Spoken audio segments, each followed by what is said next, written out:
Gabonaises et Gabonais, chers compatriotes, mesdames et messieurs les journalistes, la fin du mois de décembre est toujours un moment propice pour dresser un bilan de l'année qui s'achève et prendre des engagements, voire des résolutions pour l'année nouvelle.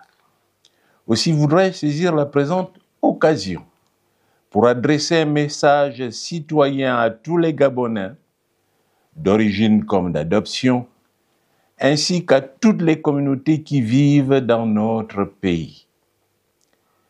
Il s'agit précisément d'une part de donner mon appréciation sur l'année 2024 qui s'achève et d'autre part de présenter tous mes vœux à tous, mes vœux les meilleurs pour l'année 2025 qui va commencer et pour laquelle je vous adresse chaleureusement un message d'espoir et surtout d'espérance. Je voudrais pour commencer vous partager mes réflexions sur le parcours que nous avons effectué ensemble depuis cette fameuse date du 26 août 2023, où nous avions remporté une victoire éclatante et étions assurés d'avoir libéré notre pays de l'obscurantisme, de l'injustice, du népotisme, du tribalisme, de la gabegie et du mal-vivre. Malheureusement, sous le couvert du CTRI, le PDG s'est encastré pour renforcer ses positions. Malgré cela, 2024 aura été un révélateur de notre combativité, de notre résilience et de notre engagement constant pour la dignité, la liberté et la libération de notre pays. En cette fin d'année 2024, je regarde avec objectivité et lucidité les chemins que nous avons empruntés et constate, pour le déplorer, que nombreux d'entre nous ont cédé au découragement et pire encore à la facilité, aussi bien dans leur appréciation de l'activité politique nationale que dans leurs actes quotidiens.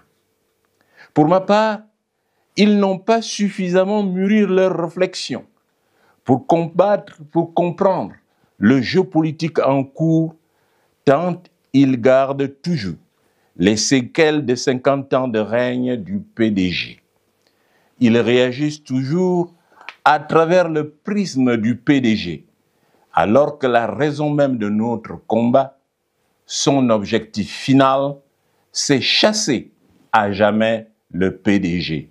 Autrement dit, récuser son esprit, ses pratiques mafieuses, à travers lesquelles la politique n'a d'autre finalité que le détournement des sous publics, la gabegie et la distribution aux affidés des rapines, des postes juteux, avec en prime la satisfaction de narguer le peuple et de le nourrir de la semence de l'illusion et du paraître.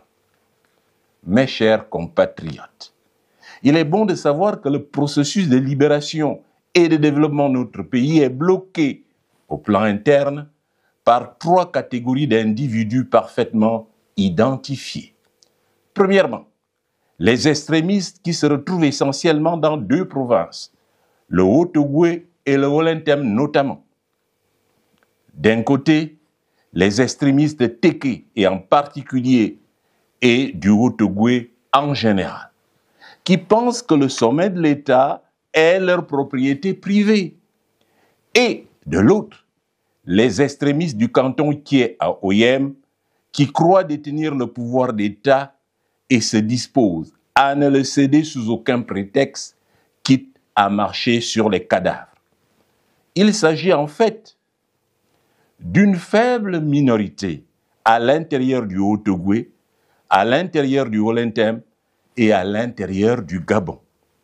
De tels individus, peu recommandables et parfaitement identifiés, ne dépasse pas une cinquantaine de personnes. Que tout cela prenne garde, car la nation bientôt reconnaîtra les siens. Deuxièmement, les transhumants et les indécis de tous bords, qui ne se contentent plus de préserver leur pain, mais s'activent pour préserver leur petit bout de pain. Ils sont nulle part et partout à la fois, semant le trouble et la division sur fond de ragots, car leur intérêt réside dans l'instabilité. Plus le pays est instable, mieux il se porte. Tôt ou tard, ils constateront qu'ils perdront même ce qu'ils ont, à savoir le petit bout de pain auquel ils tiennent. Troisièmement, les corrompus de tous bords, laïcs comme religieux, qui sèment à tout vent et se retrouvent dans toutes les tribunes, jour et nuit, eux aussi sont parfaitement identifiés. La nouvelle République que je vois poindre à l'horizon aura raison d'eux. 2025 est tout proche. Toutes ces catégories d'individus pensent avoir verrouillé le système, au point qu'il ne reste plus au président élu qu'une seule solution: accompagner le chef du CTRI dans son action, sans qu'on en sache les contours. Il devra juste accepter d'être vice-président ou ministre et applaudir. Par-dessus tout, et par monts et par veaux, ils arguent que les Gabonais veulent cela, car c'est la voie de la paix. C'est d'ailleurs l'occasion pour moi de rappeler que le président Albert Ondosa est un chrétien et comme tel, il ne participera à aucune mascarade ni à tout ce qui est faux. De plus, Albert Ondosa n'est ni rigide ni excessif, comme tentent de le faire admettre les pédigistes et leurs laquais. Le président élu sait, sans doute, et mieux que quiconque, faire des concessions. Il l'a suffisamment prouvé par le passé. Premièrement, il a accepté d'accompagner 3 ans durant Omar Bongo Ondimba en entrant dans son gouvernement. Deuxièmement, il a accepté d'aller rencontrer le président de la transition à la présidence. Troisièmement, il a même accompagné OIM. Quatrièmement, il a répondu dernièrement à son appel et a accepté son invitation pour l'écouter sur ce qu'il compte faire pour 2025. C'est cela aussi la démocratie. Cependant, il ne faut nullement entretenir une confusion entre la flexibilité tactique et la rigidité stratégique. Pas plus entre compromis et compromission. En fait, lorsqu'on scrute le comportement et les actions du pouvoir PDG-CTRI, on comprend qu'il n'y a de sa part aucune volonté de négociation, mais le désir de mettre le président élu dans le rang. Malheureusement pour eux, Albert Ondosa ne rentrera jamais dans le rang. Il est encore temps pour le PDG-CTRI de renoncer au pouvoir et de le remettre à celui qui a gagné l'élection présidentielle en août 2023. Mes chers compatriotes, contrairement à ce qui transparaît, 2025 sera une année radieuse et exaltante. Et pour cela, nous devons, par des moyens démocratiques, mettre le pouvoir PDG-CTRI hors d'état de nuire.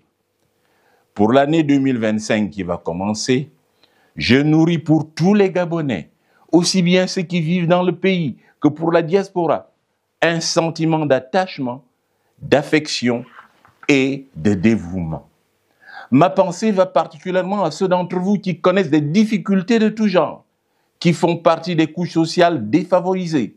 Je veux leur exprimer ma compassion et ma solidarité.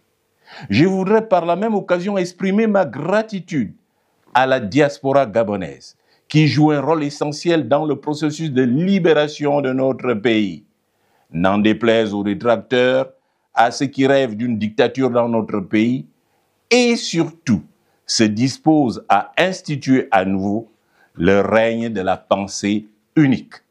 Bonne et heureuse année 2025 à tous et à vos familles respectives. Hasta la victoria siempre. Que Dieu bénisse le Gabon. Je vous remercie.